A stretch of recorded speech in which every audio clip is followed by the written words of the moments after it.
Warahmatullahi Wabarakatuh. Hello everyone. I'm Marsela from class 4B English Education Department UIN Syarif Hidayatullah Jakarta. Here, I want to tell you about a popular textbook that I have read before, entitled "The Book You Wish Your Parents Had Read and Your Children Will Be Glad That You Did." So this book is written by Philippa Perry and published in March 2019. This book is popular parenting book consisting 240 pages, and it got an incredible high rate which has 4.6 stars on Amazon website.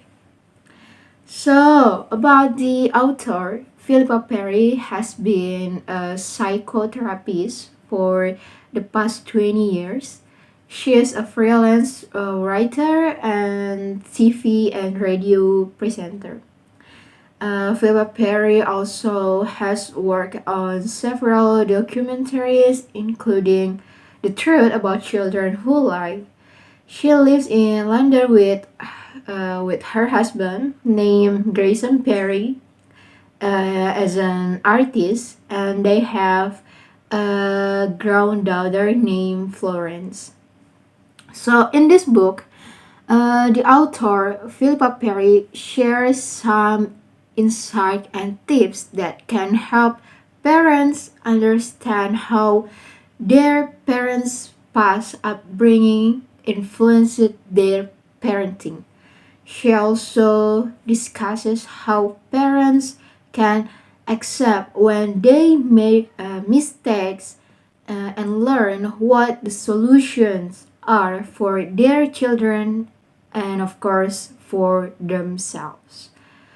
Here, Philippa Perry also explains how to break negative cycles and patterns which are likely to keep repeating themselves, as most parents will model their previous parenting like strict parent style.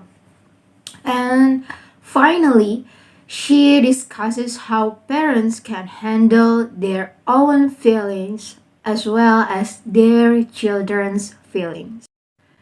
So this book has 6 parts in it, and I would like to tell you about what each part gives us. The first part is your parenting legacy. In this part, the author focuses solely on breakdown and repair. As a result, while discussing parent-child interactions, others give examples of how the past can influence the present and discuss how children can frequently receive the feelings of their parents. Then the parents act unknowingly around them, which causes others to claim that the child somehow reveals what the parents are like, and frequently prompts the parents to act childishly. Then the author claims that you don't need to do it in order to fix this problem. You can teach things that are not beneficial based on everything that has been done for you. So I use this passage from the book to support the idea that children learn more from our actions than from our words. For example, if you have a tendency of beating yourself up, your child is more likely to pick up those same negative behaviors. If you are or will be a parent, you can unpack and get to know your childhood by reflecting on what occurred to you when you were younger, how you felt about it then, and how you feel about it now. Once you have done that, unpack everything and take a close look at everything. Okay, the next part, the second part, your child's environment. Since these familial interactions have a big impact on how a children's personality and mental health development can affect them. This part of the book cover how to make a family atmosphere in which your children can thrive. A child's world is made up of the individuals in it. So the author addressed the stereotype that our society has been holding on to, which is that children who come from a broken home family should put their bad manners and bad mouth on hold. So most families argue about how you work through and resolve any conflict is what matters the most.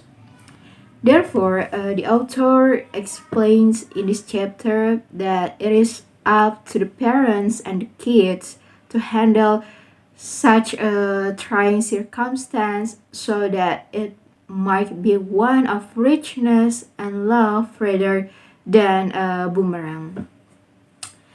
The part 3, the third part, feelings, according to others, how you react to your child's feeling is crucial because it is a fundamental need to have our feelings witnessed, validated, and understood by significant people who play such an important role in our lives. Nothing beats a parent becoming a parent for teaching us that humans feel before they can think and that babies and children are more concerned with their feelings than anything else. So this part has discussed the possible harm to a child's mental health development through dismissing or disregarding their feelings. The authors advise parents to help children control their emotions, understand them, and describe or explain them in order to guide them in the correct way or the right direction rather than trying to replace or over their feelings. The next part, laying a foundation. If your relationship with your children is just getting started, the concepts in this part may help to fix it. As a result, if you want to build a loving relationship with your children that lasts a lifetime, you should read this part. The fifth part about conditions for good mental health. As a result, this part discusses how a child's relationship with their parent is a key sign of their mental health. Therefore, in this part, the others said that pleasant connections between kids and their parents, especially ridiculous ones like silly games or silly conversations, are essential for a child's mental growth. The author also provides examples of how to handle tantrums in children. The sixth part about behavior, it is the last part.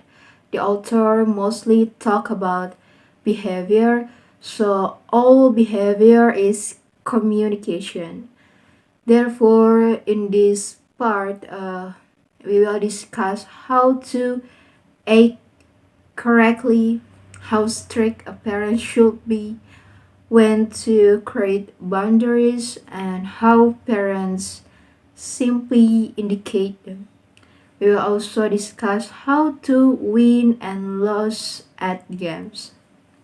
As a result, the others in this part go into more detail about the four key elements, starting with having the capacity to survive frustration. Next is adaptability. Third, the ability to solve problems. And the last, the capacity to experience things from many perspectives. I concluded that parents in general, and in particular parents who struggle to discover their inner child, parents who have experienced traumatic childhood experience, parents who have never been parents, and parents who want to fulfill their obligation by maintaining their child's mental stability should read this book. I therefore believe that teenagers like me should read this book as well in order to better understand our parents. So, in my opinion, reading this book can help teenagers quickly forgive their parents' wrongdoings rather than teasing them, and instead of rebelling against them. Like, we all know they will when they are humiliated by their parents. Reading such a simple parenting book as a 20 something adult really helps me to understand my parents, as the book made the point that how we are raised determines how we will raise our children in the future. I learned that some of the things my parents did to me that I didn't like may have been influenced by their previous childhood experience.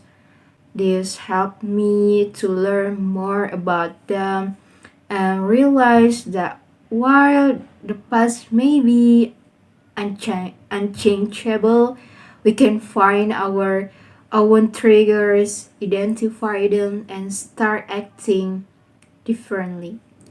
I may not be planning to become a parent in the near future, but by reading this book, I feel quite a strong urge to pay attention to the emotional needs of the child in the future and understand more than that children need a close relationship, a bond that is strong enough.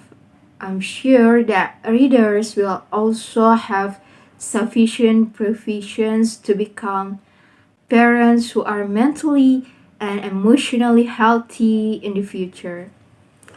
I really like how this book so insightful and comforting, especially in terms of understanding our own inner child. But I personally think that some parts of this book may be too judgmental and made some people who can identify with the topic mentioned feel somehow guilty, maybe like blaming themselves. The author frequently claimed that rather than doing this, if you do this, you are doing wrong, no good, or you are doing wrong. I found this to be a little triggering, but despite the fact that it appears to be pressure, I found it to be very effective. The author always concluded by her arguments by assuring the reader that human personalities and interpersonal relationship, maybe fix it.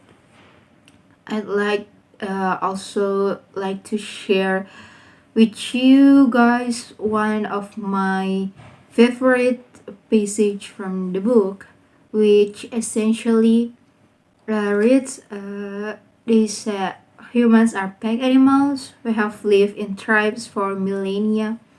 We are wired to bond each other. It is how we survive as a species. This passage can be found on page 106 of the PDF version of the book. A parent will have a bond with their child, and a child is designed to automatically establish one with them.